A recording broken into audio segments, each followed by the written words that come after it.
to all the human families across the planet Earth. You're now tuned in live with your host, Aseer the Tears, as well as my co-host, Amor, Selena Empress 10,000 years, my brother, Father Fa, you and the greater Super Heru family. We definitely want to say peace, love, and light, and blessings to everyone who's ever tuned in, for our first-time listeners, last-time listeners, that turns off and don't listen again. Either way, we appreciate all of the response and all of the positive as well as righteous energy that we receive every week from the people. So we definitely want to give thanks and praise to that. We're going to take a little moment of silence for Brother. We're going to take a moment of silence for Brother Steve Coakley.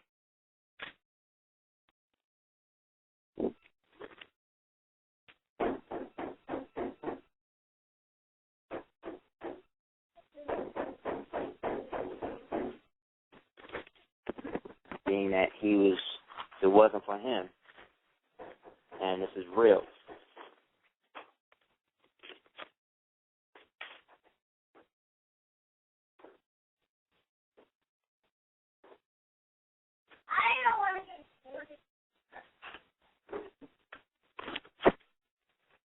For those people who don't know who Steve Coakley was, which I don't know how you could not, but, you know, stranger things have happened.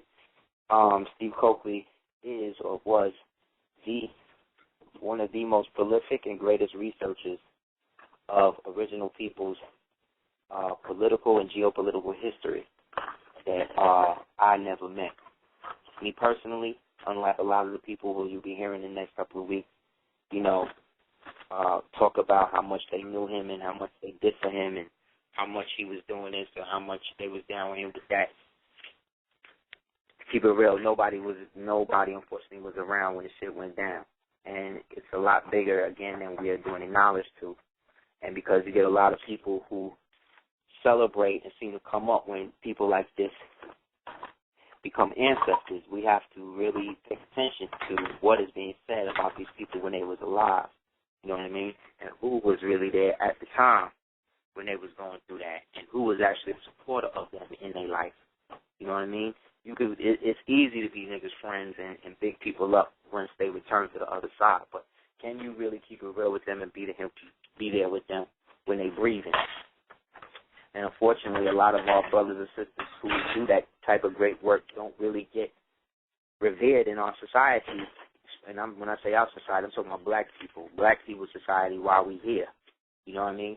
It's like, yeah, it's just cool to give people accolades here and there and say, oh, you helped me, inspire me to do this. But really when it comes down to it, to do this type of work every day, consistently, where you don't really have nobody to really depend on, where even the people that's conscious, even the people that's putting it out there like they really there and really down through all that, even them people ain't as conscious as they want to maybe believe they are.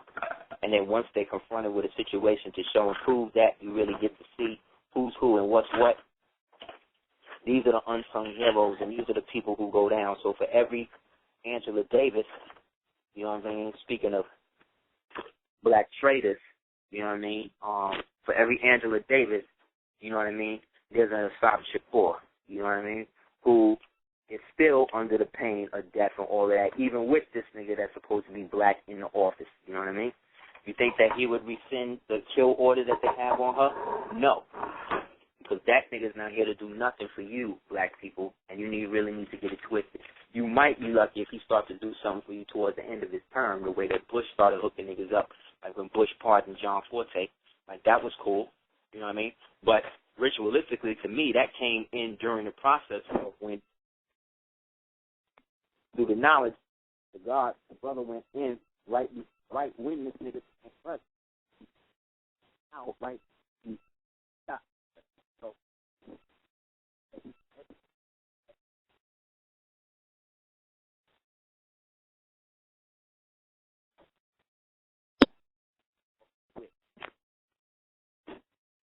which say high in terms of talking to them, I'm really talking about a low high, you know what I mean? something that's big, or it's people who are powerful, but they're only as powerful so long as you don't engage your own power.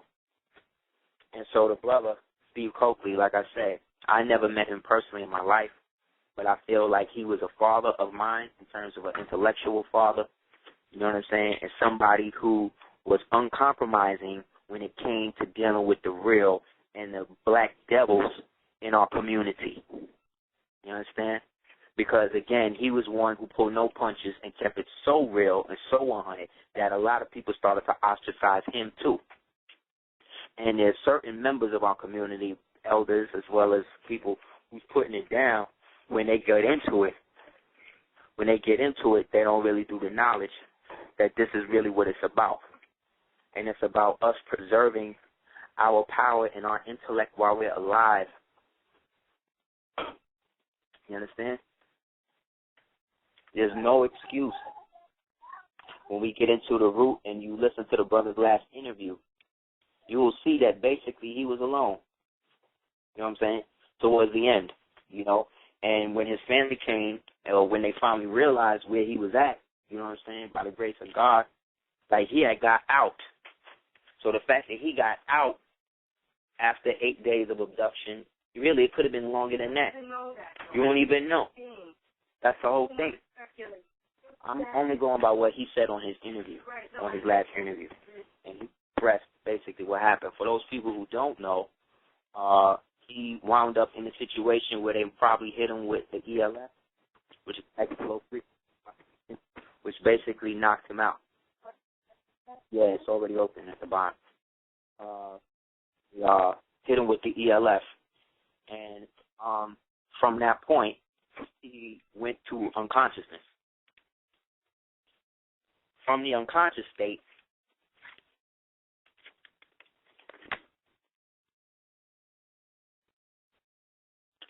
he wound up in a situation where he woke up on an operating table, which is everybody's worst nightmare, you know what I'm saying?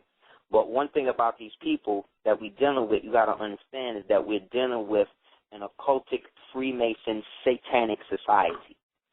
So these people have uses for your organ in rituals, the same way you have witches that do rituals where they'll take the eye of newt and the toe of frog and the wing of bat and all that other type of stuff will put in the cauldron. Is the same way these people do with us. The brother said he woke up on an operating table with a T incision in his chest, which means that they took something out or put something in to his stomach. Okay? Now, again, brothers like this who have been in the game and have been doing this work for so long and has exposed us to so much are always, in a sense, targets, right? But the difference is that the generation that he was a part of was, let's say, maybe a generation before mine. You know what I'm saying? And that generation, you had a lot of brothers and sisters who did things like join the army and do this type of thing. The baby boomer generation really was the first duplicitous, let's say, Freemasonic esoteric generation, because it was their generation that basically decided that they were basically going to do everything for themselves. And up until the late 50s, early 60s, Masonry was really played down in the United States. Niggas wasn't really messing with it like that. You know what I mean? And those that were only dealing with it in terms of legacy situation.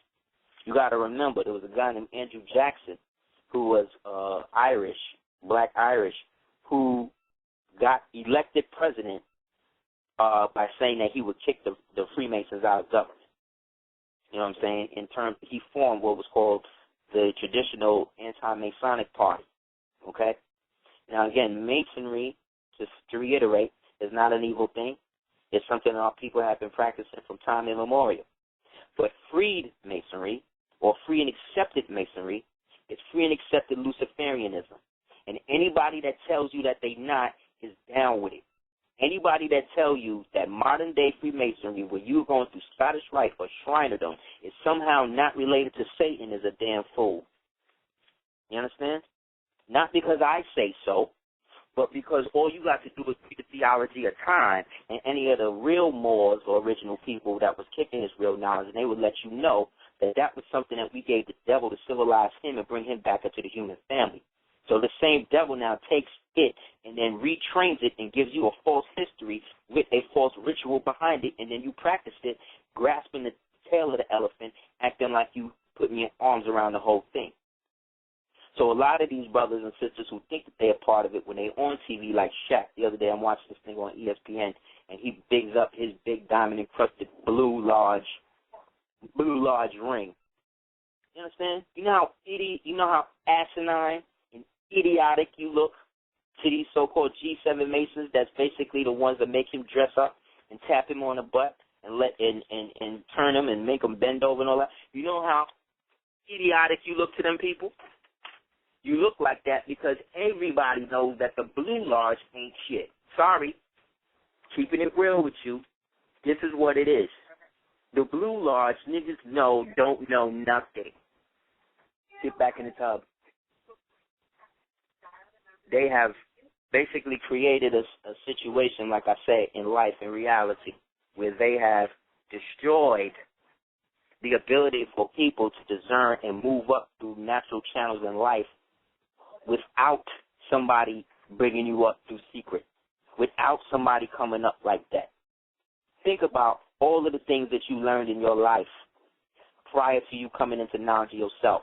And then once you get knowledge of yourself, somebody tell you that in order to get more knowledge of yourself, you're going to have to join up with something that's going to give you the goals and the tools to do it. But then once you get in, they tell you that you can't say anything or do anything or provide anything for your greater community. You think them white Freemasons is doing that? Nope. Nope. The only niggas they encourage to disenfranchise their community is these lowly-ass black Masons who think that they got the whole shit popping, and they don't. Most of them is a part of clandestine lodges that ain't affiliated and ain't sanctioned and ain't recognized by no other Grand Lodge or Orient in the world. And I can tell you this as a nigga that's not down with that shit. No man could serve two masters. Either he will love one and hate the other, or become divided in himself as to what direction he should go. That's from the Bible. Think about this. These niggas been flashing signs for over 300 and some odd years. Okay?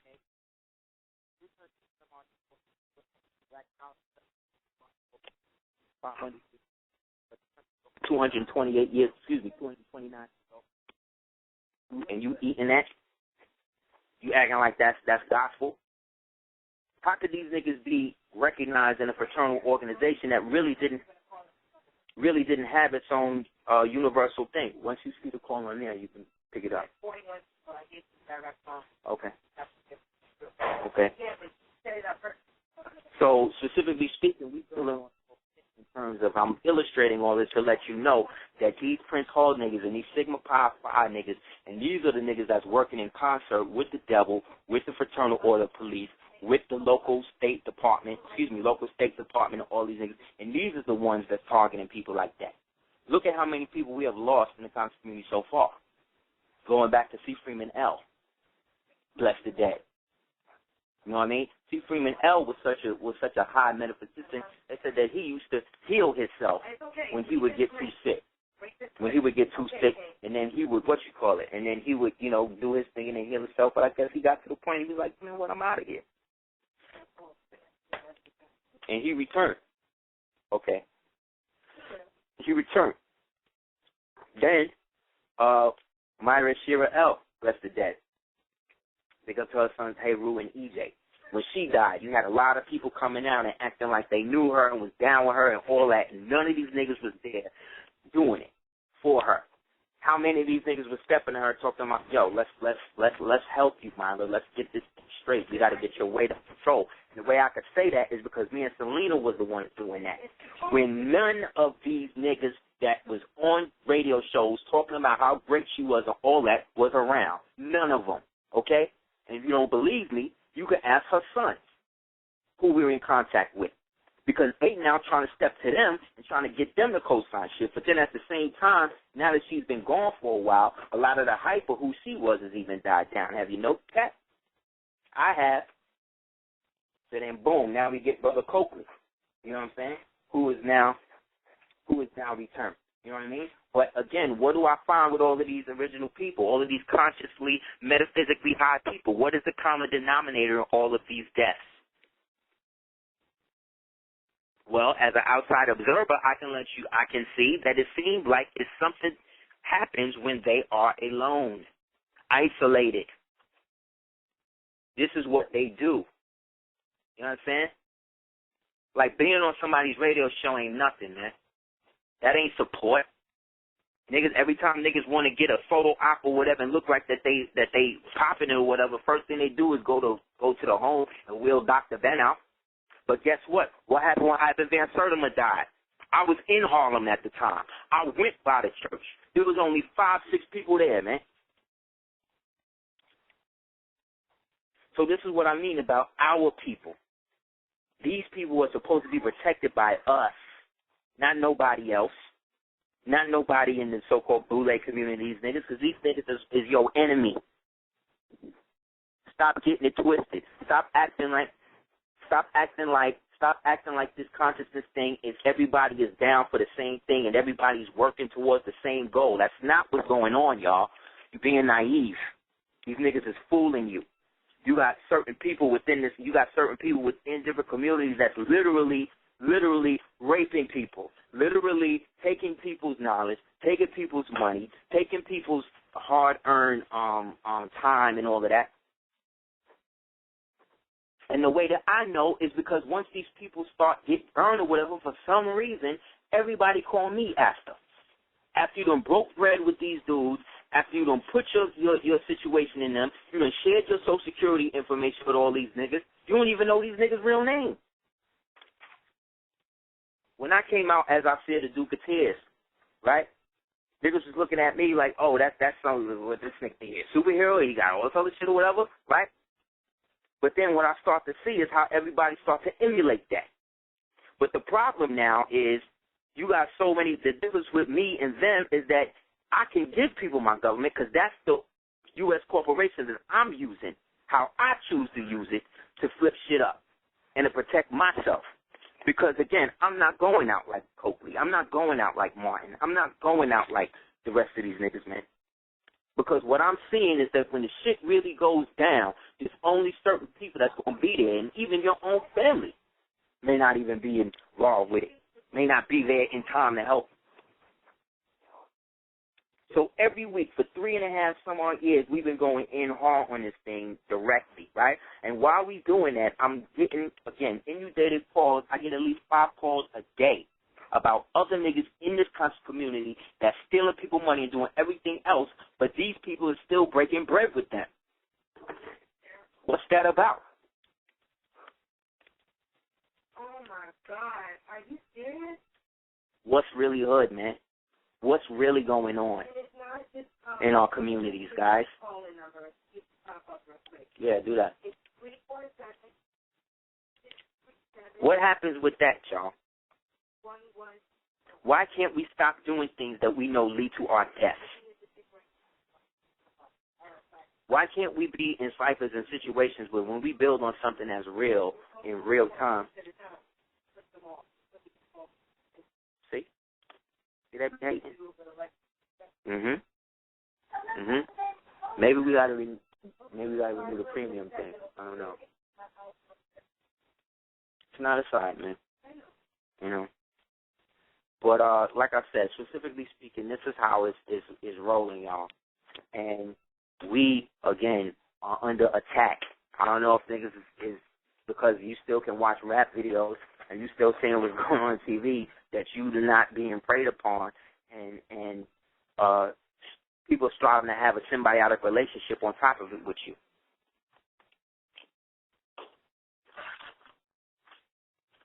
When are we, again, original people, going to stand up and say that enough is enough? When are we going to start to say, well, show and prove that to me? How can that be? Because I guarantee you, once you start pressing niggas with certain questions, then what happens is they try to find something wrong with you. You know what I'm saying? Peace, brother. How you doing, man? Can you hear me? Peace, brother. Can you hear me? Hey, King. How you doing, man? Hey, peace. How's everything going, man? I'm good, man. How you doing, man? I'm great, man. Thanks for calling in, G. That's good. That's good, brother. I mean, you know, I've been following your show for many years, man, and I can, you know, go back to, I mean, probably Superheroes maybe part 1, and I don't know how many years ago that was, but you know, it's been a long time, and I'm not really much for talking, but really I have to say this, man, and it's really not so much towards you and your queen, because you're doing what you're supposed to do. But the reality of it is, man, listen, man, we're a family, you know, a family has to protect a family. And there's no reason, and I'm saying this from my perspective, there's no reason that Aseer, his queen, should even have to get on the radio and go through any type of struggles. Now, I know people are going to say, well, you know, no, it's not like that.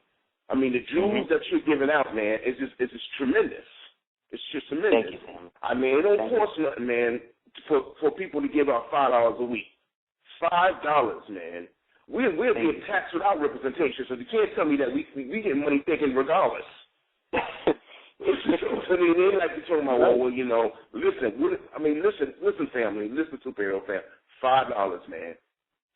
50 people get $5 a week, man. I mean, you do the numbers, man. I'm not no mathematical genius, man. That's only 50 people. How about 100 people, 100 to 50 people, or 1,000 people give $1 a week for a month?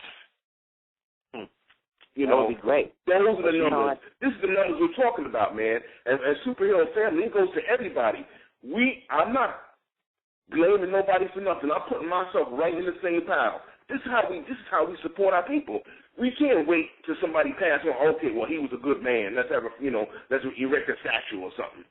Or I'll name a library after him. All that old dumb shit. We got to stop that. Excuse my language. We really do, man. I mean, we talk about the Jews, this, the Jews, that. One thing about them, they keep it gangster. They may be false, they may be full of it, but they stick together as one. When they get ready to bang on us. Okay, right. Believe me, right. I see it every night. I'm a doing it. I see it. When they come together against us, it's as one. And they go 3, 4 all over the place. They do it as one. They pull their money together and they go to war each and every day. They may have infighting, but they keep it in. When you see it out, it's one force. Come on, family, let's do this, man. Help this family out here. It ain't even, come on, man. Please, what is $5, man? What is $5? We buying fake shoes, fake clothes built by kids under stress, all type of wild stuff. I mean, we be wearing stuff, we don't even know where it comes from. Eating half the time of food, we don't even know where it comes from. Listen, we know where this money is going to. For the once in our life, we know where this $5 is going to. We may not account for nothing else, but I know one thing, we can account for this $5. And me personally, I can't name the jewels, I can't name the book, I can't name the data and information that I have personally learned from this family. So I know if I have learned it, I can only imagine what everybody else is doing. Okay, you can't be a succubus, man. You can't just take and don't give. You can't go on a show and get counseled every freaking week. And you like, okay, peace. Peace what? What that got to do with it? A mortal eat peace. Come on, man. It's real. Come on, man. It is what it is. See, come on, man. It is what it is. You need to tell me, superhero family, that if a bunch of kids selling crack on the corner can get their money together, this is what we're going to do. We're going to look at $5, we're going to get this 8, we're going to flip it, then we're going to flip it again, we're going to flip it next week, then where everybody gets paid. And that's a simple organization doing a negative thing. We're supposed to be doing something positive. We can't put $5 a week on something positive. Nah, superhero family, you got to stop fronting. You got to stop it. I know you're going to get on the air, you're going to say what you want, fine, whatever. But you know something? At the end of the day, in New York City, young kids said, it is what it is. It is what it is, man. It is what it is. And I don't want to take up all your time. I'm sorry, but, listen, man, we got to support. It's time for us to support superhero family. We got to support us there, what their efforts are doing. It's too many years they've been doing this with nothing in return. That's not cool. That's not fair. This is not about charging people, but we got to put respect where respect is due. It's just that simple. It don't make no sense, man. So that's it, man. That's all. And everybody got to be the God within themselves.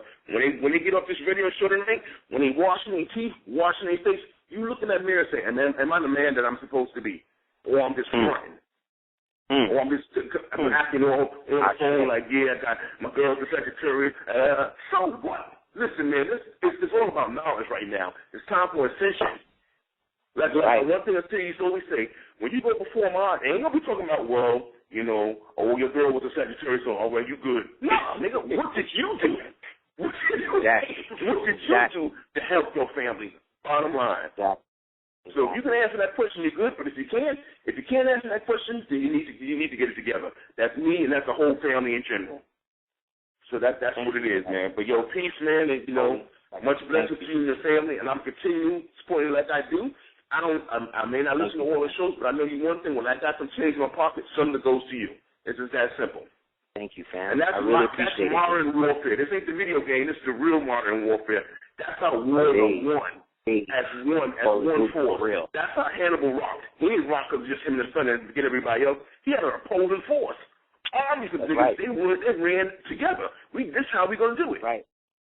That's it, man. And you know, that's like I say, man. Much blessings and peace. And superhero family, please, man, support these people, man. Not by your thoughts, but by your actions. That's it. Sometimes it takes a little more, but that's it. All right. Peace, much love and blessings. I'll speak to you soon, Aseer. I love you, Selena. Stay strong no more, okay? Peace, King. Thank you, man. And blessings to you and your family. And again, man, thank you. Thank you. Peace. It's interesting that the brother brought up Hannibal, because the Hannibal connection, the thing that actually everybody lauds Scipio Africanus. For those people that saw our Hannibal DVD entitled Hannibal, Blueprint for Moorish Global,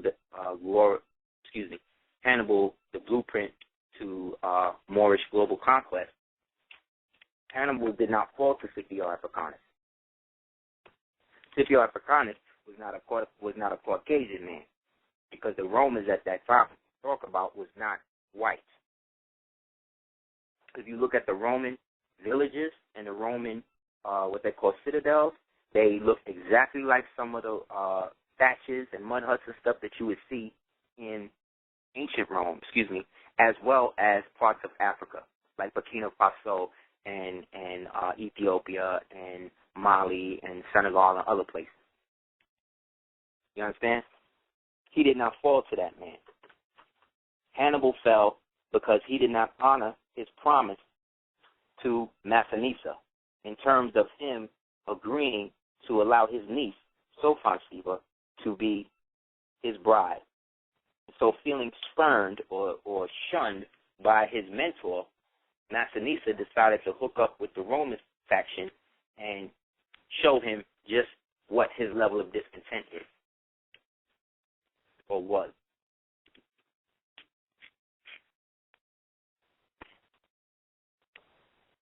So again, we have everything, but then when we feel that one thing about black people is that we have a big thing about respect. Respect is a big thing with us. And when we feel disrespected, or we feel like we're not getting what we, in a sense, deserve or feel we are entitled to based upon whatever, then whether wrong or right, we will go all out and punish each other just to show, again, each other the level of disdain that we have. So, yeah, bless the dead, going to, let's say, the Trayvon Martin thing, right? Bless the dead with that. But let's keep it real. Black people are killing each other the same way. You know what I'm saying? Every day. Over bullshit, you know? But those don't get reported, mostly. The thing that gets reported is the thing that always has to deal when it's either a white police officer or a police officer killing black people. Understand? Or, quote-unquote, racist or hate crimes or whatever, or discrimination against black people. Those are the things that get the news, because those are the things that they need to keep this whole racial tide on an ebb and flow, to raise it to a crescendo so that way they can eventually pop off what they want. which is everybody murdering everybody based upon the color of their skin. But ask yourself why. If we are truly enlightened beings, and we are truly looking at things from a cosmically essential point of view, then we have to sometimes take ourselves out of the emotional pain that comes from these situations and deal with what we actually see taking place. And what we're seeing is the benefit of this racial strife and envy that we have towards each other has now exacerbated to the point that it's very hard now where, like, the worst thing you can call a Caucasian person is a racist. They rather call him a devil, a white devil, Yakub, whatever. But once you call them a racist, they really, really get things, because that is the truest aspect of what they're dealing with. They don't like to be labeled as that because they know that they were the ones, or their ancestry was the ones that basically kind of put everything on its ear and created a mirrored society based upon an archetype being the most dominant that at one point in history never was. So you have a people that lay in a constant genetic fear that you will one day wake up and seek revenge on them. This is a deep-rooted fear in Caucasian people that male Caucasians have admitted to me in conversation.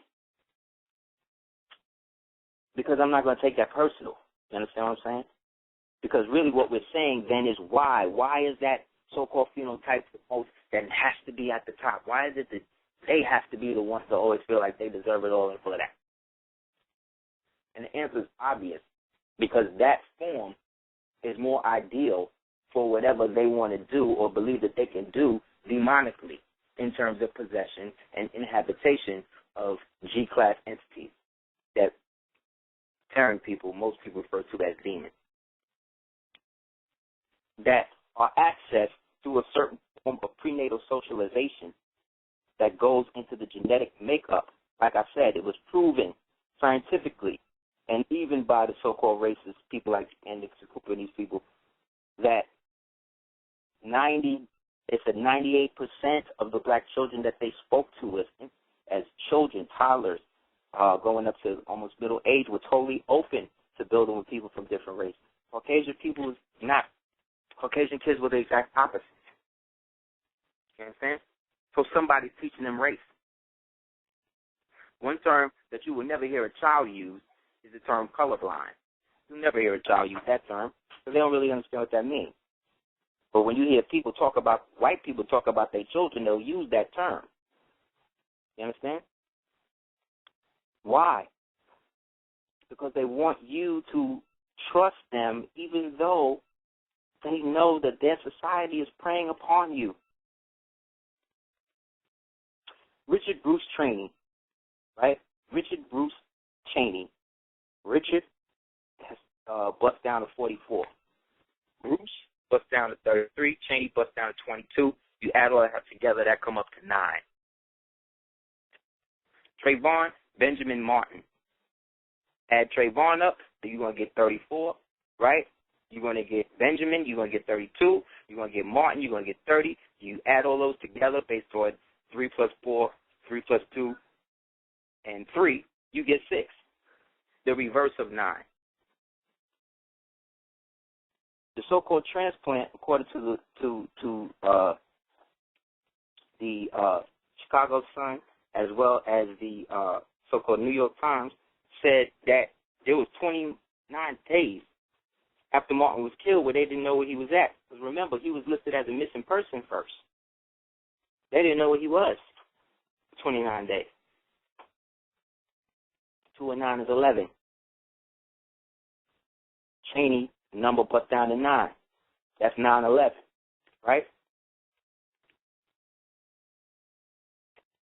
Trayvon was 17, right?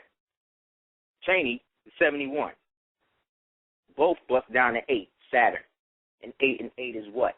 16, which is knowledge equality, meaning knowledge, the devil, to get to God. John Stewart on the Stewart Show, on the Daily Show, made jokes about the similarity in occurrences in terms of the transplant and the death, where he even went so far as to say that Cheney got Trayvon's heart on TV as a joke, though. It's funny, right? Everybody laughing. And I quote, he said, "So this means an innocent heart was sentenced to life in Dick Cheney, who happens to be the president's ninth cousin." 9 again. So that's 969 or 999 or 666, depending on which aspect of the ritual you're participating in. We all know, we already exposed that Jon Stewart is a member of Leibowitz, but he is actually a Protestant Jew, Protestant crypto Jew, who is a Templar as well, and was instrumental in the dealing of coming up with the money for stimulus based upon the agreements through this Templar faction that just kind of existed out there and just came back to the mainstream and offered to help bail them out, that he again represents. But again, all of that is Society of Jesus, so that's Vatican stuff regardless. So let's also deal with the fact that Israel is the number one place in the world for organ harvesting and organ trafficking. It used to be China. China used to be going in on that when they was catching up to far long gone people and killing them and using their organs and selling them to the Illuminati people in the United States. But regardless to who or what, this Israel is like the number one now. They're like the Walmart of organ donors, where it was even reported, again, in New York Times, July 21st, 2009, 44 people were indicted based upon the Department of Justice going in and seizing all of these rabbis who were part of and charged them for corpse desecration, organ harvesting, profane acts, profane. Good night, bud.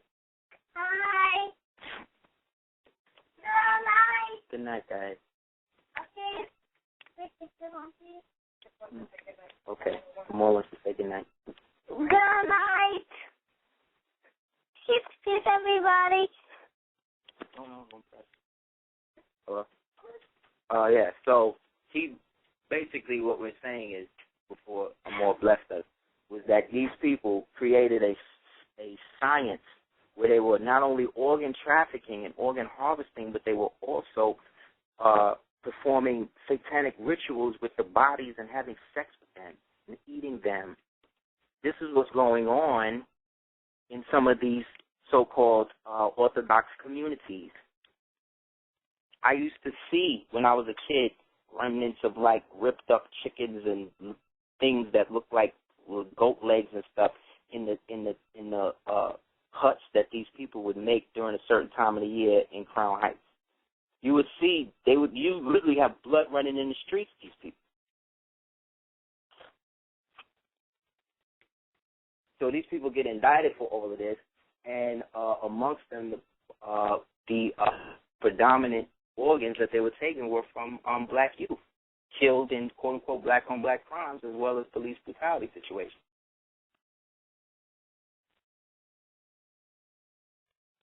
So when you go to the morgue and you see, God forbid, your relative or whoever, with this T incision in their chest, you figure that's based upon them trying to figure out what's going on, because you watch shit like NSI and CSI and all these other shows when they taking organs out.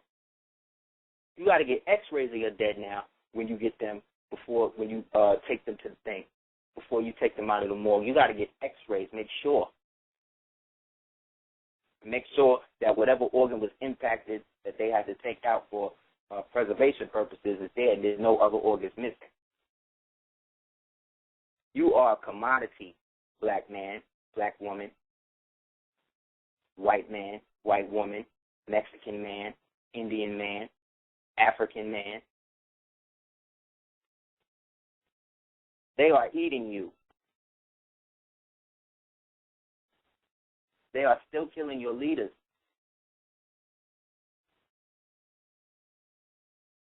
And so instead of a climate being created where we are consistently working together to do something constructively together, we are put in situations where we are more encouraged to do things that represent us as individuals, which unfortunately at the time that we're in,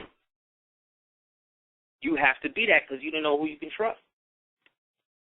And so they prey on the isolationism to then convince you to involve yourself in things that will bring you so-called immediate wealth and alleviate your so-called financial situation.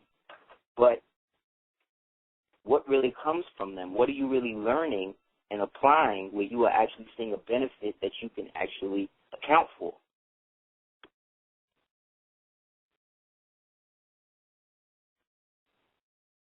If the new mantra is commerce is a higher form of spirituality, then what currency are we dealing?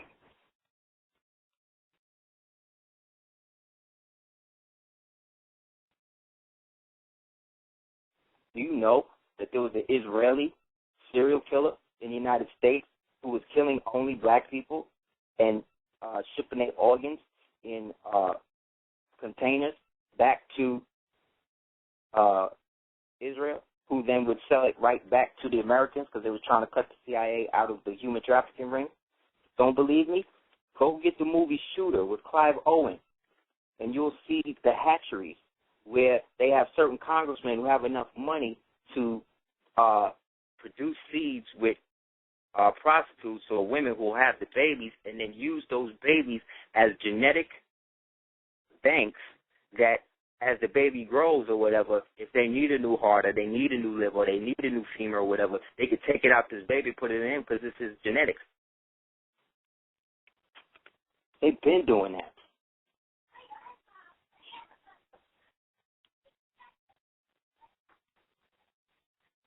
This is called the wages of sin, what we're talking about.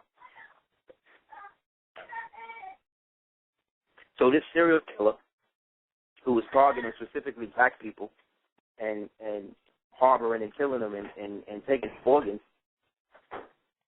wound up getting arrested and caught and basically admitted all of this to everyone. Once it was admitted that this happened, what then happened, which was strange, is that there was a gag order placed on the entire thing due to the fact that he had credentials that allied him with, Israeli intelligence.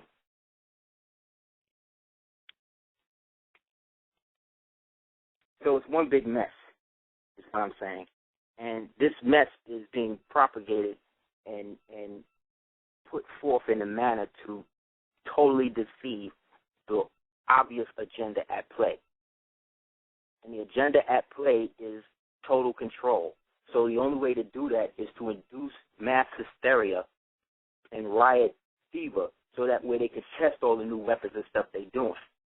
But there's a apprehension in doing that based upon the spiritual clause that exists in all of us, that once the entire species mind pattern agrees that it is under threat, something comes online in everybody that opens up and starts popping shit. So a lot of this Trayvon stuff happened within a larger time frame that we're talking about. Because this or he was chosen based upon whoever his father or his mother, Masonic or Eastern Star affiliation. So this doesn't mean that his parents was down with the ritual. I'm not saying that. But what I am saying is that when you are not there and then you're born, right, there's a computer, for instance, that just is there. And every time somebody is born and their birth certificate comes online, it's like, boom, they appear. It appears, and it just keeps going up and up every day, all day, right? So up until the point that you mess with them like that, right, in terms of going through a ritual with them in terms of joining up in any Western-influenced Freemason lodge, which is any lodge in the Western Hemisphere, you understand? Then what happens is you just kind of appear to whatever entities may be absorbing and be around or whatever. And then because you are the portal now, you are the portal that they can interface with throughout time. So maybe you don't get it, but maybe somebody else in the family got to get it in order for you to be a part of them in total. That's why everybody that's famous got somebody who really just blew up or just blow up, always somebody next to them die right before they really blow up. Because that is the wage that they pay when you get in with them on that level. But it's more of an internal seduction, just like it is more of an internal acquiescence of personal control of one's soul. That's what we're always ultimately talking about. Entities that are around and just feed on anything that is alive. That's why if you masturbate, make sure you clean it up right away and dispose of it. Due to the fact that there are entities that just are out there and just will jump into shit. You understand? The same entity that will do that is the same entity that will jump into milk once it's left out. Once it's left out of like out in the day when it starts to stink. That means that whatever is sentient in the milk has now become aware of itself and now it's starting to decay. Because the body, again, is the thing that is the animate. That's the animate, but the animus is the soul. So once the animus is gone, the body naturally just, boom, will shut down. The same way if you take an engine out of a car, it's not going to go nowhere. So this human trafficking ring and all of this has been going on, again, since World War II. Where do you think all of these, you think they donate all of these bodies in mass graves? No.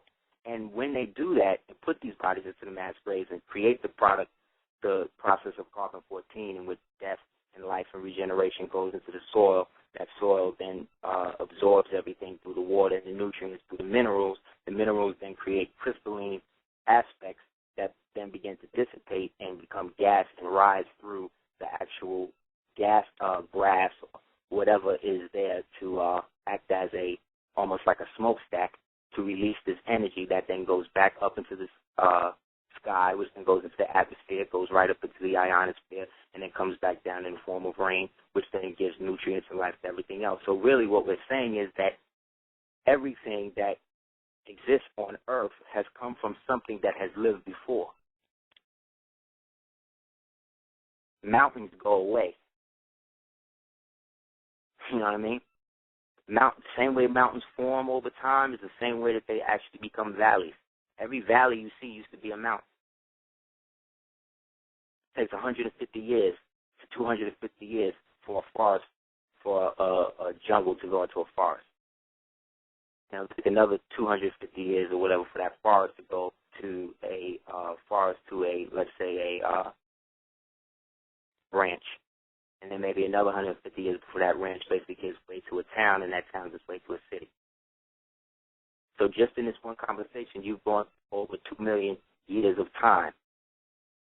That's varied based upon your perception of the alternate aspects of time that exist simultaneously with yours, which you do because you know of somebody named Hinton who talked about something called the Aten that Western esoterics and Freemasons refer to as the Oversoul, which is the one soul of this that if you can imagine a jellyfish and each strand of the jellyfish's tentacles represents a different life or a different aspect of you. And all of those aspects of you have a unified and unicentric viewpoint, but are at different levels of consciousness. So the grand you is the bulb at the top that is basically moving through the cosmos and absorbing every experiences and learning more about itself as it does that. That's how much the Creator, whatever you want to call him or her, loved you so much that it allowed you to have total autonomy over yourself and the choice whether to acknowledge a greater aspect of yourself or not.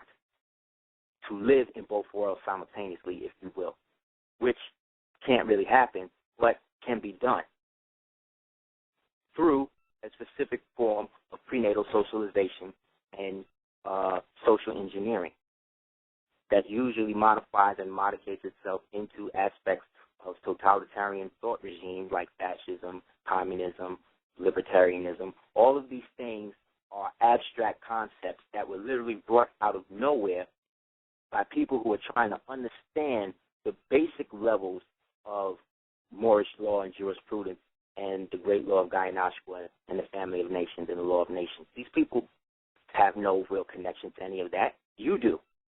Whether you know it or not, whether you want to accept it or not, whether you want to do anything about it or not, it's your responsibility, my responsibility. So it's what you choose or not choose to do with it. But the problem is people want to have the ability to do it and get paid and not necessarily want to get everybody else on. And then people that's been doing the work are always the one that's dejected because they have chosen to do it, unfortunately, by themselves. Myself included, I know a lot of people who is on it like that. So I know I'm not crazy. I know I'm not an isolationist. I know I'm not anti-society. I'm not anti-anything. The only thing I am is anti-ignorance. I can give a damn if you're white or black or whatever. If you're nice to me, yes, I'll take a picture with you. You know what I'm saying? But if I say what's up to you and you look just like me and then you act like I'm crazy or something wrong with me because I don't have my pants down in my ass or because I don't want to put myself in positions in which I have to be beholden to people who have opposite agendas of me, but are just looking like they do. We do the same thing because we come out of the same box, which is that damn TV, which the YouTube is in. So that way, if you see my post and somebody else's post, then naturally we basically doing the same thing because we talking about black people. But look at the synchronicity in when these things came out, and who was out doing what, and who was out talking about what, and how the language began to shift from a unified way of being to whatever it is now. Before this person became president, I could tell you that the conscious community was a place where, regardless of what was going on in it in terms of little mini scandals and shit, was still moving towards a epicenter where it was going to have its own influence on so-called black culture worldwide, based upon the crescendo that we were all making, those of us that was making the DVDs and those of us that was supporting the people, whoever they like doing. But then there was a schism that came in. Same way everybody was down with shit with Public Enemy and Native Tongues and all of that. And you still had that hard shit when that was out. Niggas act like when Native Tongues was out, you could listen to Doc Effects or who else was hard, who was out of time, Lord of the Underground or Brand Nubian and any of these other New York acts, Beat Nuts, that was already out putting down heavy music. But nowadays, black people look at MTV to tell them what hip-hop is instead of making it. So now because most of these people have gotten to the point, or a lot of these people have gotten to the point where they don't really have another outlet because they're not accepted in that world that whatever they're in, or they're in that world, and now they want to actually get a piece of their soul back. They're now trying to come back to aspects of a community that they were never really a part of, only through, you know, buying tapes or watching something from somebody else and then taking what that person said instead of taking what that person said in the mainstream and bringing them up the way Madonna and the rest of these people do for their cult metaphysicians in their community. But mainstream society is made to see that because I'm talking like this, and Michael Beckwith to talk like he talked, then he's more accepted because he's more lauded by them, because he is more open to their influence based upon them accessing his power base. And I'm not using him as a target. I'm using him as an example of a modern-day apologist, spiritual apologist for Caucasian people. So any real metaphysician or anybody that's really into this and really been doing it understands that the law of attraction was just one law of this Hermes Trismegistus principle, and that when you focus on one aspect and leave the rest of them out, you lay dormant the true power and potential of the law of attraction. But he ain't saying that. Ain't nobody doing an honest to that, because it takes a minute and it takes a second and it takes an hour or a day or a couple of days to sit there and read the Kabbalion, from which this so-called thing that became The Secret, the movie that everybody blew up all over the world, New Age bullshit, everybody got caught up in, while the Kabbalion is still there with the real Jews in.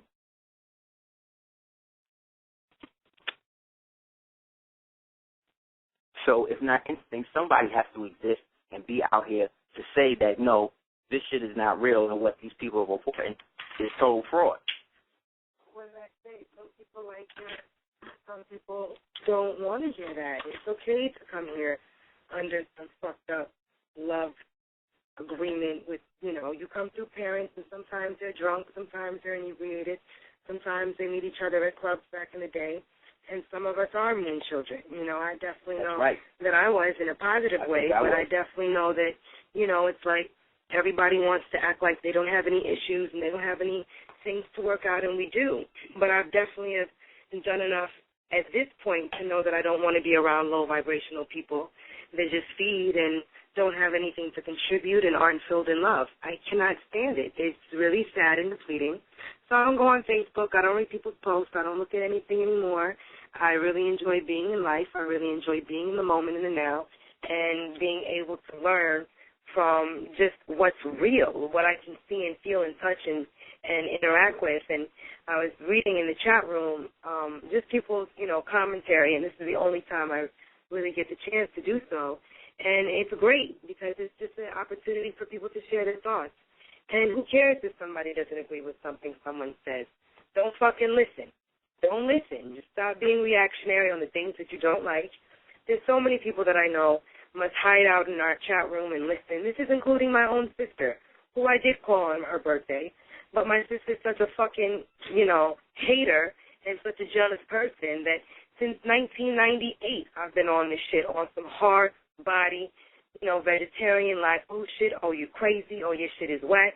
You want some next level shit. Fuck your live food. Fuck your whatever. Fuck your hip-hop. Fuck your black people. Fuck your rap. Then my mom's died, and it's like, oh, you know what? Rap is great. Rap is cool. I don't know what I was thinking. And people can change, no doubt. But the foundation still is that you were a fucking hater. And that was your nature for the first 19 years of our life. So, regardless of you, growing and people being able to become what they may, I want people to be happy. So if it's happy that you don't, want to be in my life, then I have to let people go. I have to let the people that don't want to be around go. And that goes is a symbolic metaphor for life.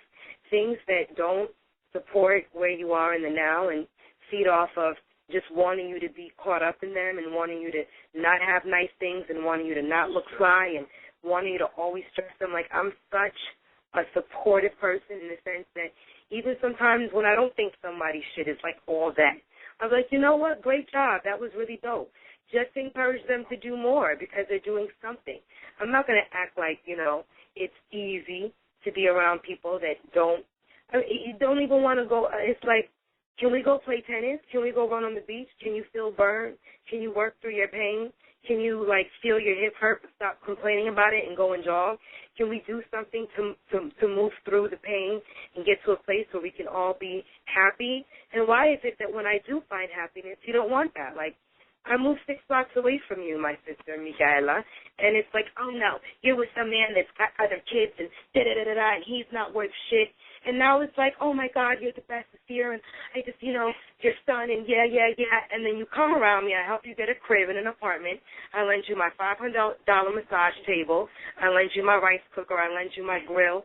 I lend you all my shit. I go and meet the landlord for you because you just really want your own and you want to be around family and you really love me. And I'm like, wow, she wasn't here in my life for 10 years, but you know what?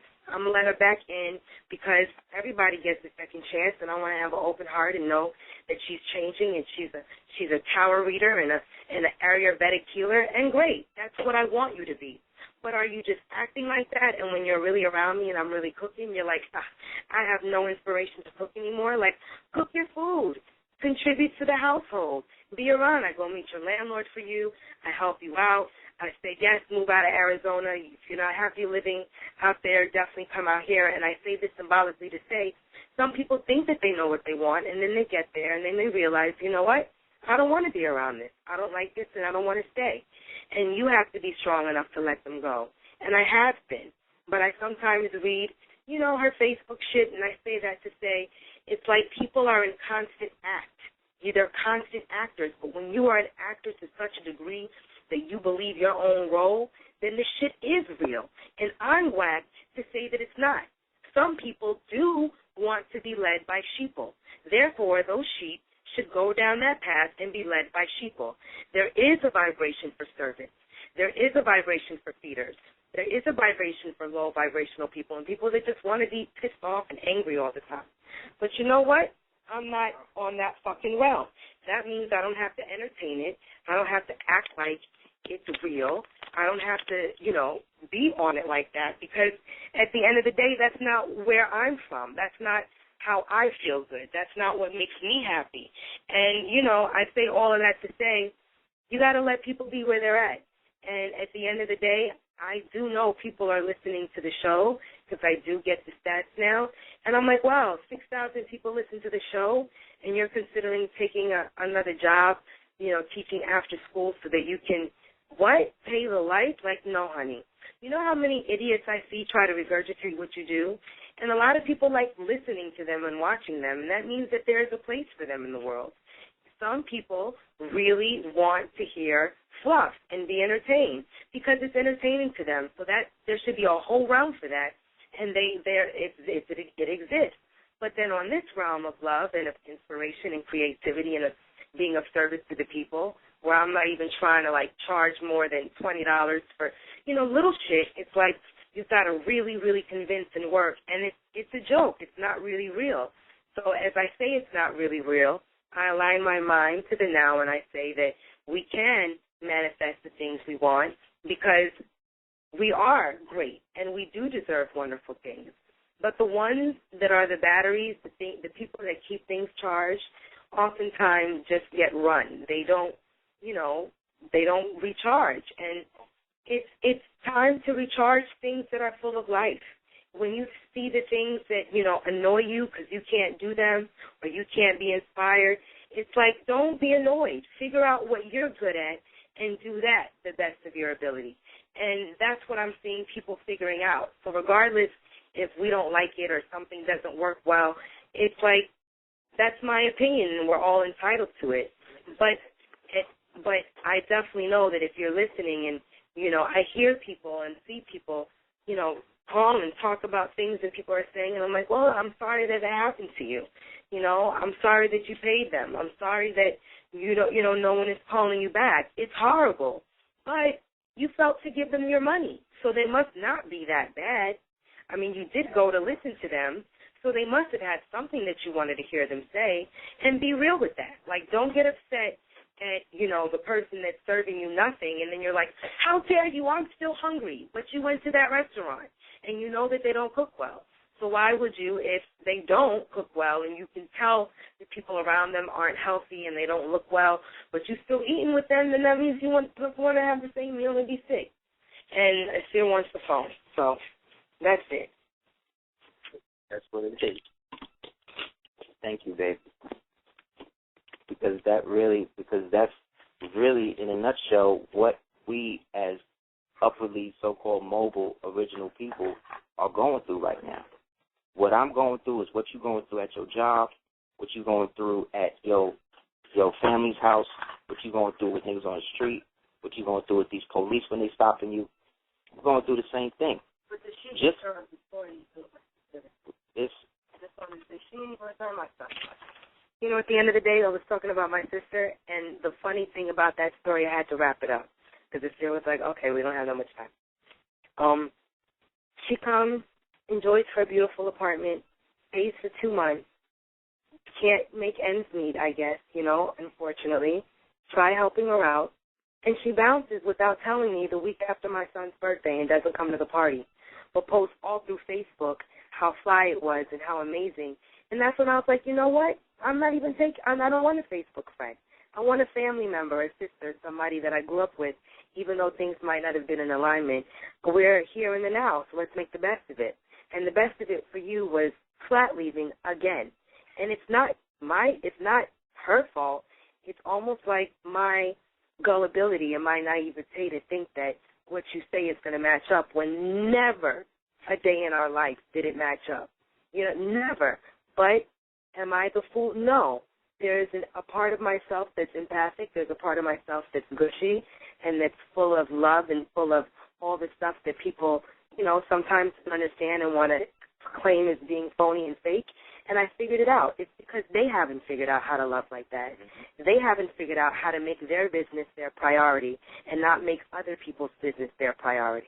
Like, I can't talk about what other people actually say because I don't listen to anybody else's show. And that's not me being turned off or being thing. It's me being aware that I can get fed emotionally from people's jigs, and because I am a woman and I am emotional at times, I don't want to be like, damn, you totally just, and be reactionary. So I don't listen to it, and I don't think so.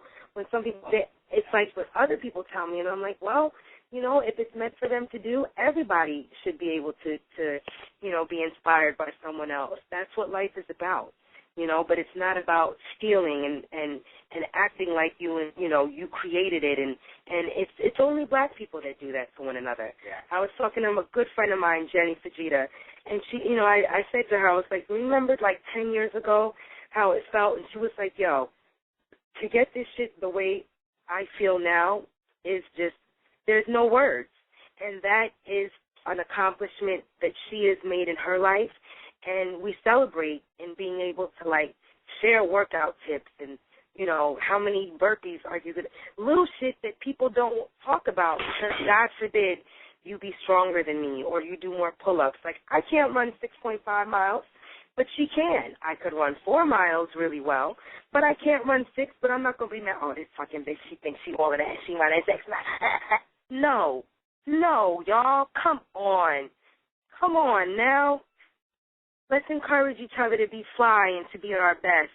And when you see me shining, don't fret your eye and be like, yo, great yoga tape, but why you have to do it in your bathing suit?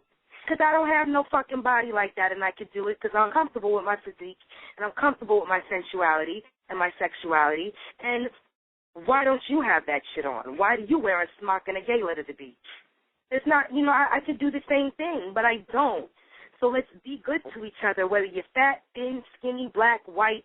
Let's be good to one another.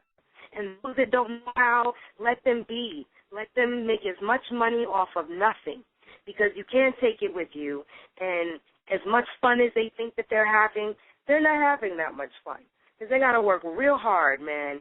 And I'm thankful that it's not like that for us. But at the same token, I don't want to be used. I don't want to steer to be used to the point that I'm like, you know what, we haven't been together on a Monday night or a Friday night in years. Let's stop doing the show. And it's like, oh, hell no, because there's people that appreciate what we do. And that's why, to be able to get letters from people who I've really been able to help and teenagers that are like, yo, it's so inspiring for me, and I'm so humbled by the human experience still. And I might sound jaded because my voice is hoarse because I smoke at times at night, and shit is real for me, and I love it, and I love my life so much that I'm just so full of joy that I don't have to look back and be like, I wish and I want. But, then don't stalk me. Don't take all my Facebook friends and talk shit about me and tell people that I'm whack because I don't let you feed off of me. No. You want to be in shape, then let's run. Don't expect me to lift your leg up every day and bring you everything. 38-year-old. Peace. Peace. And that's real. You know what I mean? Like, one thing I'm learning about this Kofi situation, or one of the things that I've divined and been able to appreciate it, was the fact that we got to stop holding on to other people's secrets, man. That's what's tripping you up, man. That's what's tripping a lot of us up in our everyday life, and everybody's guilty of this shit. You holding on to somebody's secret that ain't yours, and you don't know how to deal with it, or you not creating a situation to inspire them to do something about it because you feel you on your own shit. Like there's something in us that then made you feel that you got to be like everybody else to be accepted, and that there's nothing special about you, and that there's nothing that's really totally like unique about who you are. That you like, that it's good to be like everybody else. This is what they forcing down your children's throat. This is what they electroshocking your children to put in their minds. What these niggas doing about that? I wrote a letter to the police chief of that situation. Of course, I'm not going to get a response back, but at least, again, I feel like I got to do something. So that there's a record. There's somebody that said, no, what these niggas is putting down on you is game, and y'all niggas is falling for it because they're giving y'all a little bread off the top, off the bottom, and it's not really adding up to no major chips because everybody's tripping their chips on these hoes and on these wicked baby mamas and these wicked baby daddies and these niggas that don't deserve no real aspect in your community. But because they black and because they wearing a red, black, and green bandana, you got to get down with these niggas. What kind of shit is that? White people don't do that. And I'm not saying you got to be like white people, but what I'm saying is these niggas got their shit together.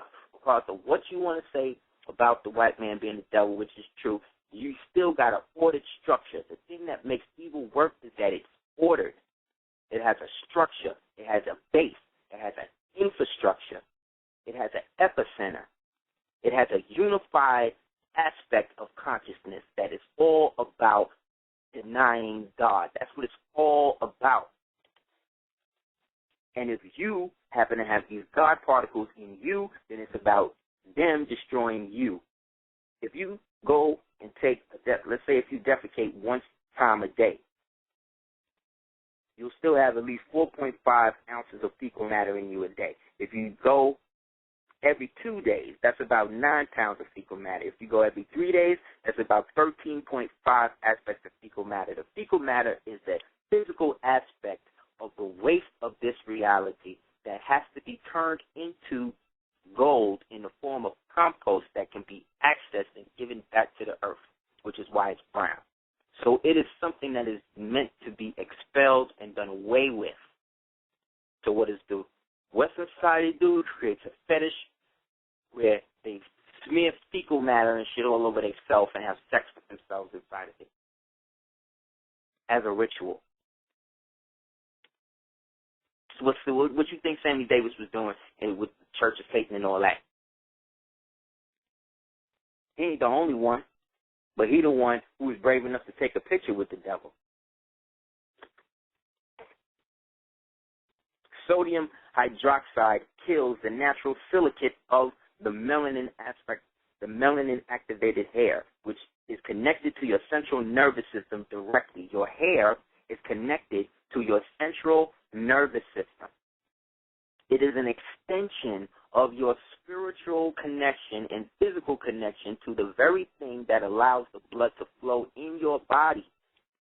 So when you put sodium hydroxide in it, it kills the natural silicate, which is the delicate melanin crystal that allows you to entrance and bring all of the energies of whatever it is into your head. And if you leave it in for more than 0.1 second, it will cause a scarring in which your actual scalp now starts to go through a calcification process. And you wonder why so many original black women are crazy. I'm not saying all black women are crazy, but I'm saying a lot of them are crazy. And it happens to be that a lot of them that are crazy have perms. I'm not saying that some with locks and afros are not as crazy. I'm not saying that. But I'm saying the ones that seem to go the farthest in society, in the white man society, at least up until now, were the ones who were willing to perm their hair. Like I said, if that's not true, how did you go from Assata Shakur, Angela Davis, Pam Grier with the big afros from 1970 to 1982, where everybody got jerry curls and perms? How do you do that in 10 years? How did that become the style? How did that become the fashion? My generation didn't do that. My generation was the children that observed the adults doing that shit. We live in an era where niggas is so fake that they had to kill the real Tupac and then create a holographic version in order for them to get along and do music with this nigga at Coachella the other night. That was an abomination. If he didn't have nothing to do with it. If he wasn't somewhere in Cuba or something actually doing it. You see what I'm saying? I got to throw in that. You know what I mean? The shit go both ways. You never know. So again, so if I say stop perming your hair because it's turning you into a monster, you understand? And it's leading to breast cancer. It's leading to retinal cancer. It's leading to skin discoloring, where you getting bumps and shit all over your face. Where it's leading to alopecia. How many times you know, or you as a black woman went through some shit where you put a texturizer in your head and all your hair fell out, and you sat there and cried, and your mother sat there and stroked you and said, oh, baby, it's okay, it's okay. She didn't have to do that to you. She shouldn't have put you through that. That's not your fault that you got addicted to it through her. But now you got to take responsibility and do something about the shit because it's killing you. I'm telling you as your brother. I'm not telling you this to make you feel bad and to be like, oh, I hate women and all this bullshit, because that's not what's going on here, man. I'm trying to keep this Steve Kofi shit has showed me that you got to really keep it real when you get the chance to, because these niggas, based on how it is now, only people that I can rely to protect me is the people that I know that's willing around me to help me do that. And I got to have faith in that. That's how real shit is. That's how real I'm willing to keep it. Look how real we willing to keep it. She willing to go on national TV and national radio and tell the people about how crazy her sister is. But you all got crazy people. You all got. I meant to say, though, I do love her. I do love you, Mika. And it just was whack. I was like, wow, you know, all of that. I introduced you to my kid. He's mad open. We chill.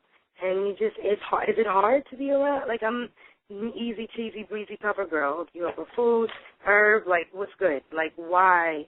I cannot tell you how it's amazing to me what people say they want and then what they gravitate to.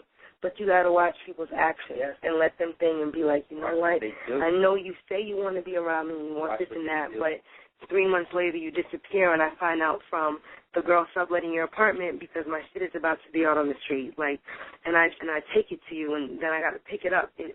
I'll be like, yo, all of this for what? This is exactly why I just chill and do me. And, you know, people are in and out because I just think after a while it gets annoying to be around Aseer for some people. And, you know, oh, you know what I wanted to tell y'all? Watch this movie.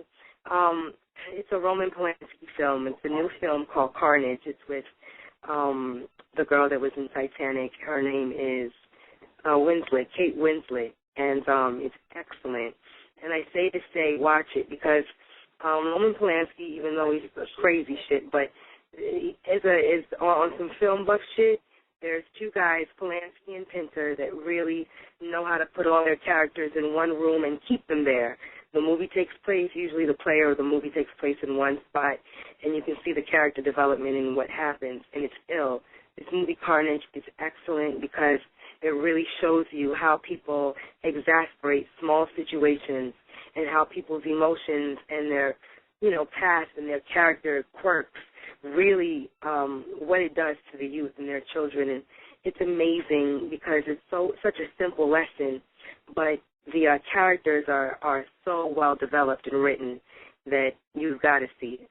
All right? So, no, I say that to say, you know, you just got to take the good with the bad and, you know, attract the good and know that the bad come to learn how to be good. And if they can't become good, you don't, you know, get yourself upset and hold on to it. You say, well, you know, I learned a lesson, and if I could be of service and even of inspiration, and even, you know, it was annoying to be around me because you couldn't, you know, stay on the vibration that I live on, or you felt like, oh, you know, lessons, I'm always getting lessons. Like, I don't talk like that. It's just being around me.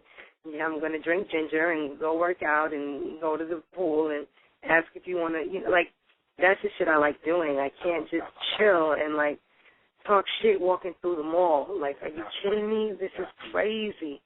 We're not, but it's weird. All right, y'all. Have a good night, and I really hope that people do get the opportunity to just donate $1 it would mean a lot. About 3 months ago, we got a nice wave, and it helped out a lot. And we're asking for $1 again because there's enough people that can donate $1 or $2, and just know that,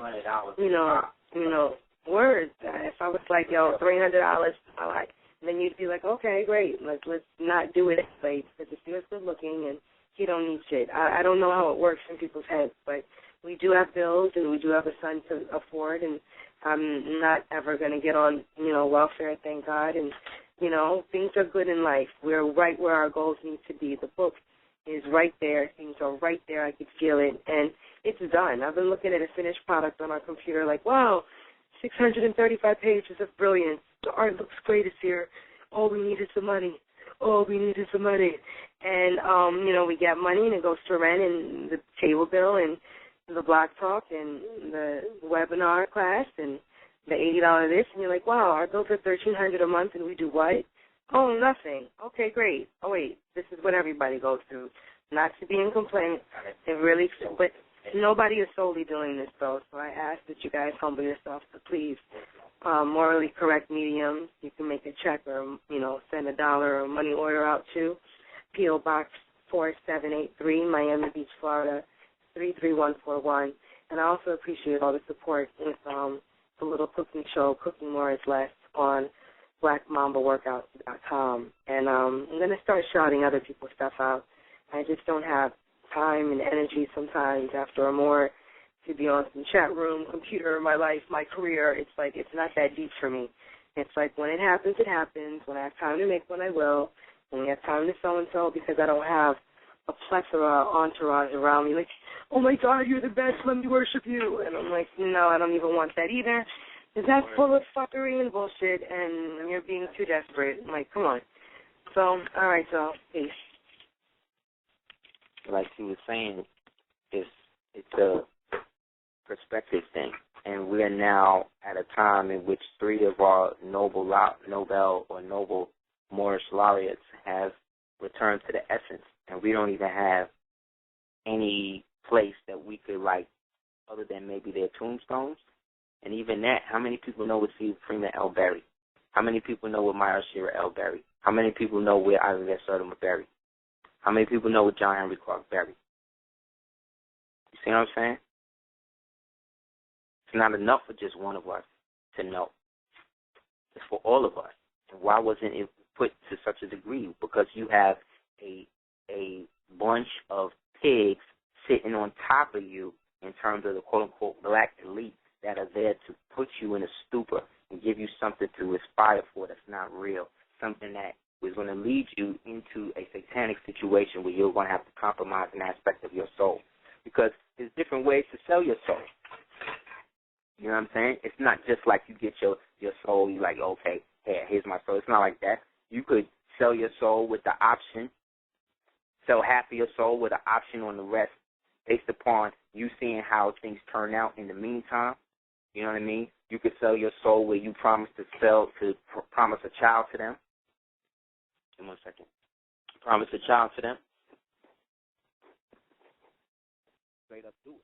No matter how you do it, it's done. And it's all done by a deal because the devil don't have the power in this reality. God, everybody's telling you for the beginning of time, this nigga's running the physical reality. If he's really running the physical reality, just make the devil stop rain from falling or the sky or the sun or the earth from revolving. They really want you to believe that Lucifer rules the world, man. They want you to believe that the world is disgusting and it's despicable and horrible as it, as him. And it's not. And the niggas that's marketing that to you is the niggas that's coming in your community wearing aprons and all this other shit, or created situations where they have a plethora where people can now be portals for other people. Like I said, I would never know if anybody said anything about me because I really don't. I really can't because I'm putting myself on such a degree of not allowing what someone else thinks of me to stop me from being who I am. That it has cost me my children, my mother, my family, my grandmother. You understand what I'm saying? I've been homeless behind this shit. I've had my wife arrested. I've been threatened by the police. I've had interviews with niggas. Niggas have sent Homeland Security in the form of customs agent and FBI agent to the Social Security office to interrogate us in the back. Like, this is real shit. I'm telling you real shit, man. But see, these niggas don't talk to you about when they get approached or when niggas go to talk to them. They tell you about how they go to court and flip shit and how the judge and the cop gotta let them go and all this other bullshit. That's not real. It's not real. They'll show you images of how they flip shit to court, but they won't tell you why they was in court. Because you don't ask. Original people, spiritual people, metaphysical people, you don't care to ask. You take it on face value. The same way I did coming up in it. And when it got to the point where we was doing this with no one, but it was like one person in the room, 2 people in the room. Wake up 9 in the morning because somebody we built, met on a train, want to build or whatever, and this spot was open for us to do that.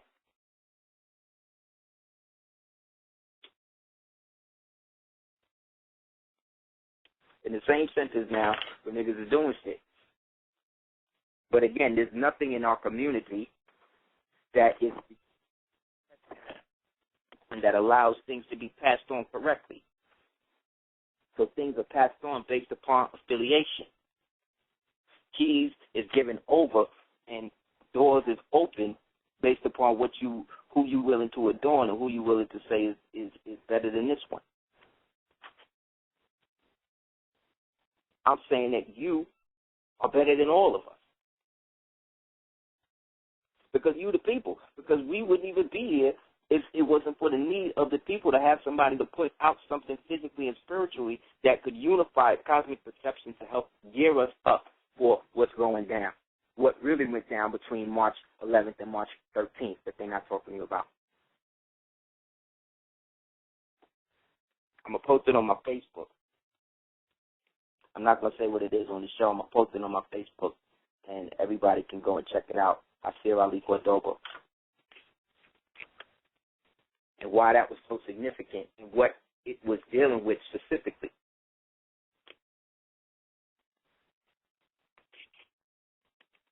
Also, for those people that have issues, like I said, with going to the bathroom and stuff like that, you can infuse things with Cascara Sagrada, so long as you're not allergic to any of these things. But you know, some people maybe listening may not even realize that they're not human born yet. That's what's going on too. So, for those people, you can get Cascara Sagrada, aloe vera, psyllium seed, P-S-Y-L-L-I-U-M, seed, husk, seed and husk, center leaf, ginger. That was years ago with Homeland Security. That was like that was years ago. That was 11 years ago. 11 years ago with Homeland. We went to the Social Security office. And but I put it in a past context. Oh, people are always like, oh my God, I didn't know that. When did that? Yeah, that was years ago. He's just talking. That was years ago. But I'm saying that these are things that have happened and we didn't necessarily use at the time to say, see, this was how dope we was and all of that. Because that's not what it's really about. Those things that happened to us is what allowed me to know that this thing is ultimately real. And it's so real that nobody can really come from the opposite of it. So to get back to what we're saying, Cascara Sagrada, aloe vera, psyllium seed and psyllium husk, ginger, apple fruit, pectin,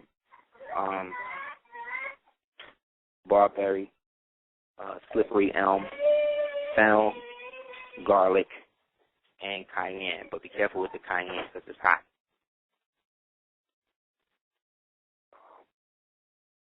What else?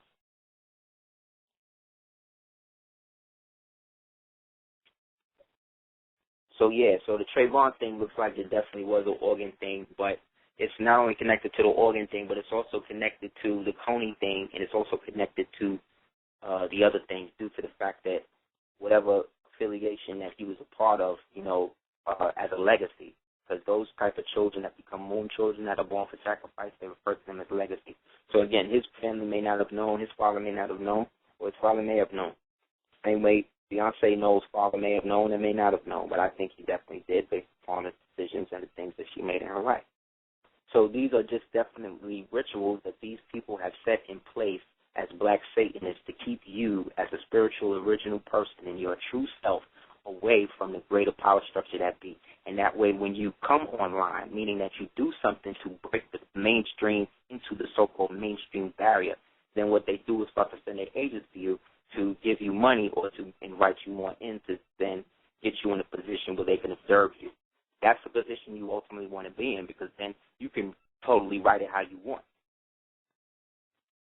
But if you a house nigga, if you somebody that's always been envious of real niggas and real black people, and then wanting to be more part of Western society and Western culture, you will do things to emulate them in ritual. The Moors never did that. Salah ad-Din was not going through the ritual where he was walking across the sand. Are you crazy? Hannibal wasn't going through the ritual where he was walking through the sand. Ramses was not wearing an apron walking through the sand. The apron you see him wearing is a part of a piece of a tunic. And it's actually a solar disc to enhance the orchic gland and absorb the sun aspect in the orchic gland, so that way by the time he was ready to conceive the child or create the child was already imbued with the solar panel that channeled the Akashic records into the phallic organ, which then permeated the semen, which then brought forth the elongated skull. I don't need Childress or Maxwell or Jones or one of these other white devil sycophants that's putting out information on one hand and on the other hand going to the same rituals with them. Come on, man. Look at the Hunger Games. That's the whole setup for how they want. The whole system of the place is called Pandem. They of Pan. Remember Pan's Labyrinth? That was your introduction as Alice going down a rabbit hole, making the pact with Lucifer. Because allegedly Guillermo del Toro is a voracious pedophile, and he's a heavy child programmer with that Australian intelligence shit. But he makes great movies, right? See what I'm saying? Do you want to continue to live in a society like that? Where it's got to be the good and the bad?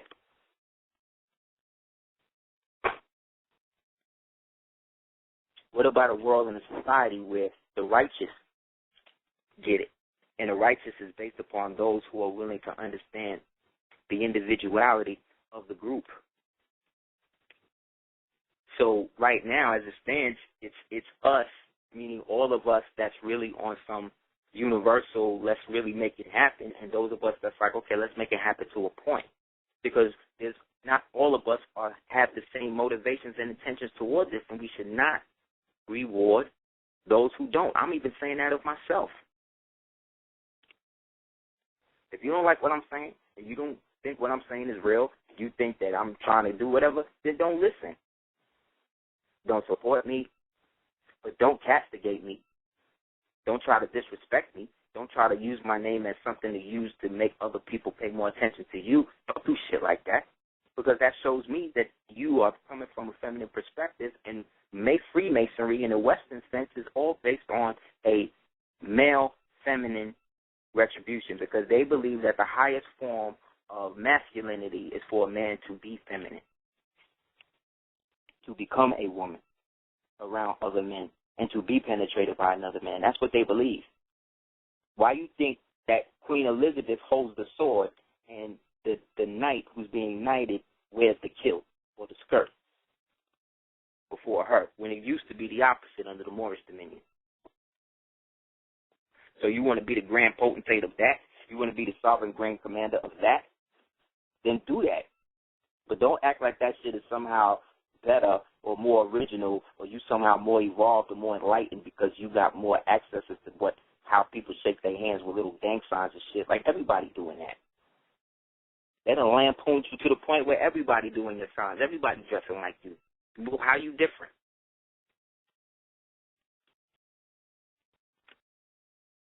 You're not. But you are. You see? That's a spell that I just showed you. That's how they work the quote-unquote magic. And it's not that. It's just a way to get people to believe something. And that's not what it's about, man. It's about what you want to give your energy to. So if you want to give your energy to somebody you believe is real, then you do that, regardless of how it turned out. But once you find out that they're not, there's two types of people that come into play. Those people that deal with the person that did that, or the people who don't. So which one are you? Which one am I? Which one are we? These are the things that we have been building on since the death of the brother. And based upon, like I said, the fact that these people, God forbid, you know what I'm saying, would try to do anything to desecrate him. How will we know? How would you know? How would you be able to protect them? We have nothing in our infrastructure to do that. At Al Sharpton, I got pictures of him throwing up the Rockefeller sign with Paris Hilton. So how is he now concerned about Trayvon and all that? Because that's not real. Because he was selected based upon what he manifested, based upon what was going down within the star frame, within the time they did the actual transplant. But think about that word transplant. To transplant means you take something out of one thing, put it in the other, and put the other thing in the thing you've taken out. But they make you think transplant means they take something out and do away with it, right? This is how they also create golems, artificial slaves, zombies. You live in a real world. You live in a real society where these things happen, where these things are perpetually happening. So we're going to post that thing up so everybody can do the knowledge to it on our Facebook page, Aseer Ali Cordoba, Cordoba. You can do the knowledge to it. And like I said, colonics help getting rid of a lot of the waste. So you should probably look into that. You know what I'm saying? So, is there anything else? Yeah, that Tupac thing was definitely not only a ritual, it was an abomination in my sense, unless, like I said, he was there. He was actually somewhere, and they just did a teleprompting with the holograph. Either way, we're supposed to find out in 2014 when a lot of the people that they presume dead is supposed to come back to life somehow.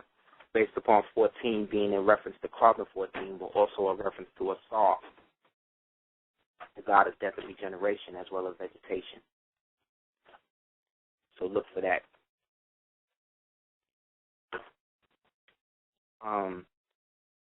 Also, the fumes that you inhale when you're going through the thing is what's causing the breast cancer, the fibroids, the indigestion in some women, the irregular periods, because of the different levels of sodium hydroxide that they're using in the perm.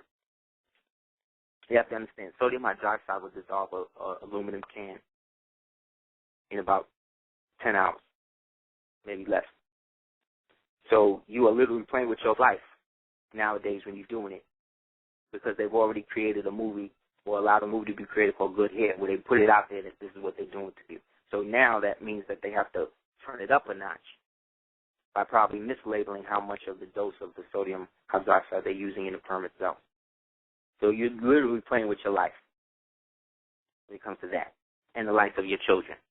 Those black women who are so vain that they would try to perm a 1-year-old's head.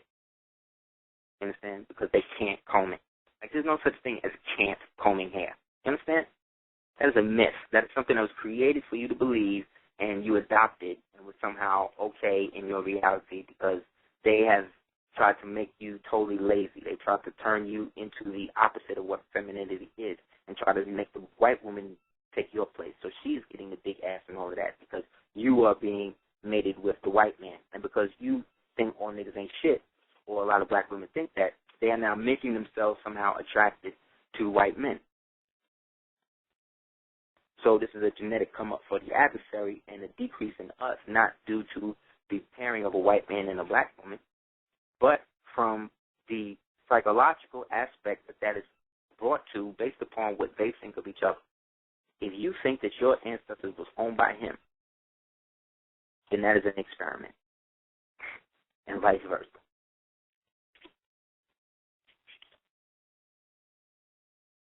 So, unfortunately, because race cannot be totally phased out of American culture, they have to create the ultimate crescendo to eventually create the separation that we've been talking about, so that way they can do formally what they've really been hinting at doing.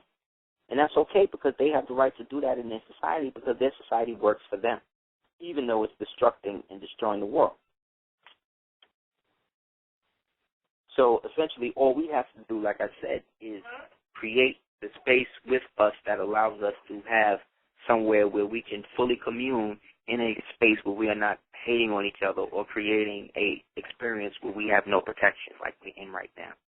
Some type of institution or something has to be formed that is, I guess, multi-ideological, that manifests a unified front in terms of who the original people are.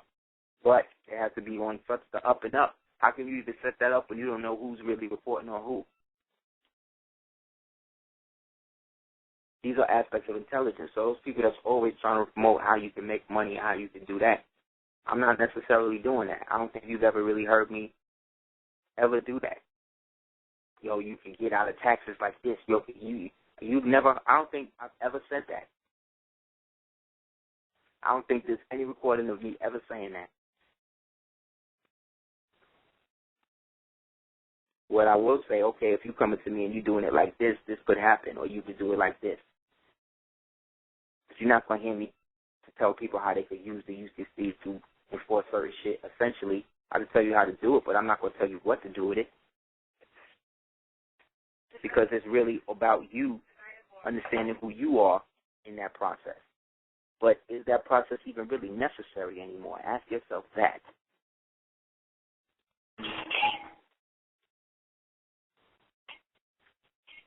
And if it's not, ask yourself this. How could you get to the same result without doing that? And there's your answer. But ain't nobody talking about that but us. So again, if you hear that from anybody else, you heard it because they've been listening to us. So that should tell you what's really going down. And you, as an observed and an informed individual, should be able to discern then who is really doing what. And that's all I really ask. If you don't want to donate, don't. This is bigger than me, so it's going to get done regardless. But I appreciate it if you do. And unfortunately, regardless of how much you know about sovereignty and all this other shit or whatever, and all you know about treaties and all of that, again, I don't know one more that's going to turn down $1 unless he got a gold pence in his pocket or a silver pence in his pocket. So because that don't represent the majority of everybody, I'm dealing with the majority of everyone. And I'm telling everybody that they could be what they want to be and do it how they want to do it, based upon them always being able to do that. So you're either going to be dependent, you know what I'm saying, or undependent.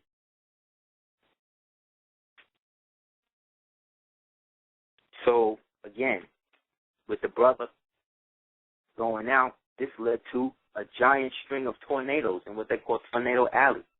Same way when Whitney died, there was a whole landslide and tornado that went through.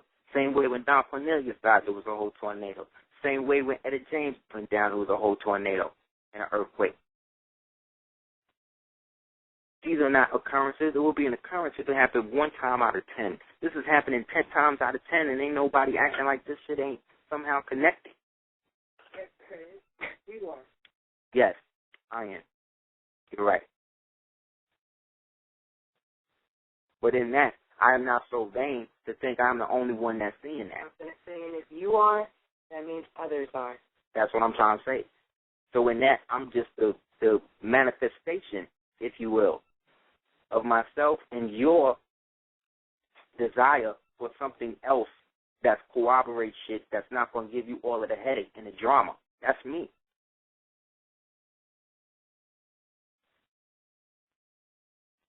Because in the end, to keep it totally 100 and funky with you, I still got to do what I got to do for my family. So this is really about me maintaining my own integrity more than it's about servicing you or the world in that sense. So in my sense, I'm dealing with the weight of both. You understand? But Creator don't give you nothing that you can't handle. And based upon how I roll, I don't really have any issues like that because I don't promote any of that. We at Super Heru Radio and we at Super Herurians, I feel, are at the level of like whatever you with, if you like it, I love it. But that don't mean that I got to love it to the point that I'm a part of that. If you can identify with that, then I can identify with you. That's what I'm saying. All I'm asking is that we all see the connection in these events and how these events impact on us. Because remember, the new president, the new mayor of Chicago, where Coakley did a lot of his work, is Mossad. That dude, Emmanuel. He already been outed by all of them, so it ain't nothing for me to say, right? So essentially, who knows how that went down? Because he's also going through a re-election thing. And remember, the brother was going to go in on exactly who was doing what based upon a certain form of economic or financial derivative scheme. And you know, the brother was thorough. So like I said, I never knew him. I'm not going to pretend to know him, you know. But I definitely have given him credit and cited him in things that I have learned. And I know that he was divinely inspired to bring to us the knowledge of the traitor in our midst. He was the one who exposed Benedict Arnold. Just like in real life, the person that exposed Benedict Arnold was a black man. It's him, Coakley.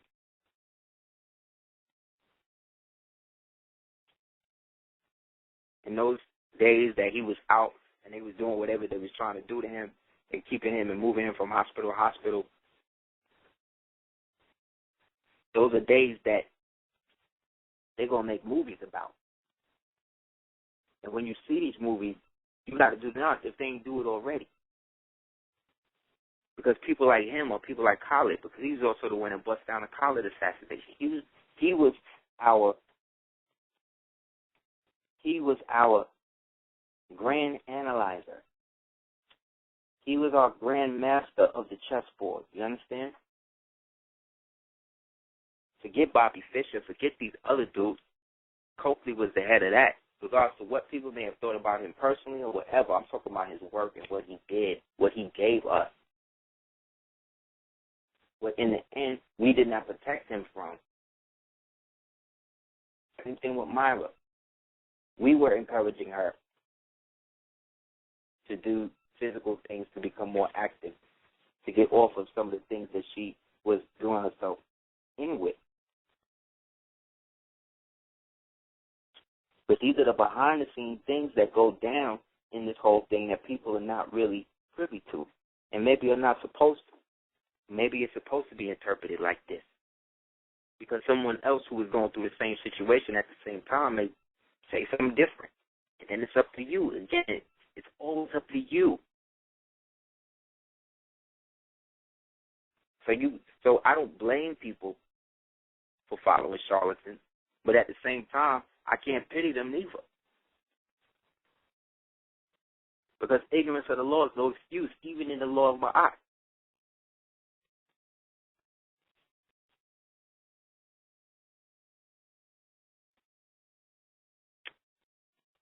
The methane that is produced from the amounts of fecal matter produced every year based off the raw sewage houses a lot of the lights the same way it did in the movie Mad Max in most urban cities. The refuse. Monsanto and companies now are trying to institute situations where they can produce that refuse into food, same way they did in Soylent Green. These things are being okayed by the right-wing cover so-called president, enhanced by the secret president and the so-called principal committee that is allowing this whole thing to function. The militarization of schools is why these shootings and these things are happening. This is to turn people into a state where the evident nature of the reality is to undervalue how many people are privy to the knowledge. So essentially we're talking about information collapse that is coming about due to a overabundance of superficial ideology based on how to get over under the guise of reclaiming. Like I said, as a Moor, as someone from Moorish ideology, or old Moorish ideology, I should say, there's a premise that what comes before has in it that which is going to be. So the nature of disconnecting us from in a dissociative sense has created the level of malevolence amongst us that doesn't really know how to deal with the trauma of one of our children being brutalized. We march, and those people that march are marching in an impetus to do something, but they know that the thing that has to be done could lead to death. You understand? So there's a natural because nobody wants to die. So death is not the way in which then the death cult who embraces death can benefit from this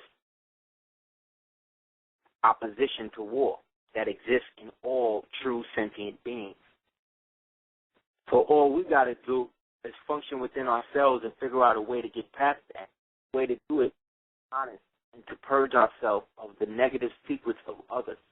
It is weighing you down, and whether you realize it or not, it is becoming a cyst on your Kundalini Shakti that is not allowing you to fully express yourself in your true capacity. You are being limited by those you keep around you and those who enforce the negative image of you to yourself, which means that these are negative apparitions that you have brought into your existence to realize that you are better than what they have projected you to be.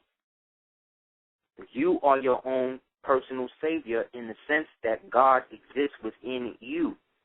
Therefore, if you would believe in a higher consciousness, you believe that you can exist in that higher consciousness. And in that higher consciousness, the only thing that exists is love. So if you can love the fact that you exist at a time in which things are actually going to change, you can really benefit from it in a spiritual, metaphysical, and physical way and manner that is attainable based upon your perception of what is happening to you, because your perception is what's dictating this thing. Whatever these people say they want to do, that's an outside apparition.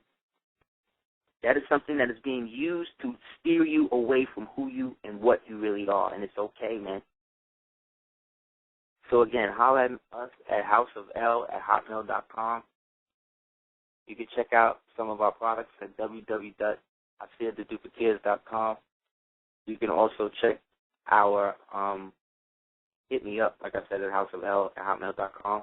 Look out for the Dark Skull 418.com coming soon, as well as the actual material. Praise be to the Most High.